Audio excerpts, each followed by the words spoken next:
All right, so my first question is, how did you get involved in access and benefit sharing, ABS? So at UEBT, the Union for Ethical Biotrade, we work with companies that source raw material from biodiversity for food, cosmetics, natural pharmaceuticals. And these are sectors where there's a lot of research, a lot of product development. They're very dynamic.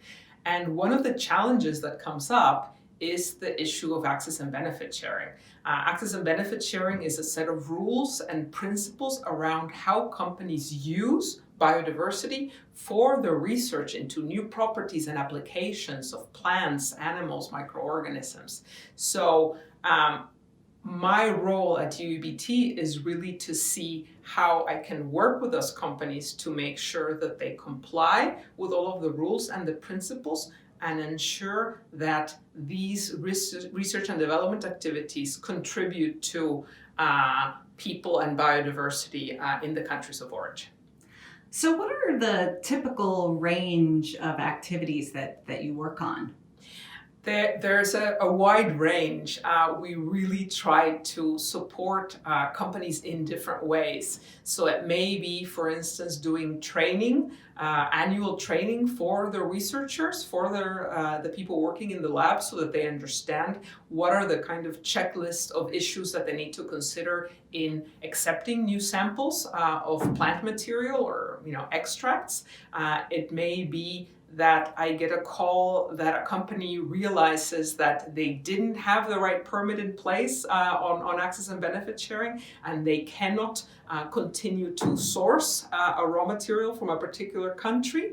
And it may be actually forward-looking. So it may be a company that says, I want to make sure that I am really doing the right thing on access and benefit sharing, and I want to be able to communicate about this. So I help companies develop policies and procedures to make sure that there is respect for these principles and all of the rules around ABS. So, in the last year, what were some of the big highlights for you? So one case that I particularly like is an ABS case in South Africa.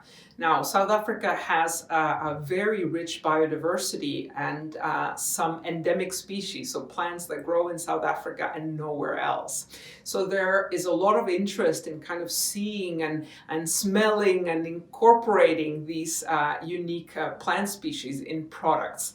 So I had the chance last year to finalize an ABS agreement that brought together a cosmetics brand, a fragrance house, the government agency charged with ABS in South Africa, the government agency dealing with biodiversity in the Western Cape of South Africa, and then the local providers, a community in a beautiful, beautiful area of the Western Cape.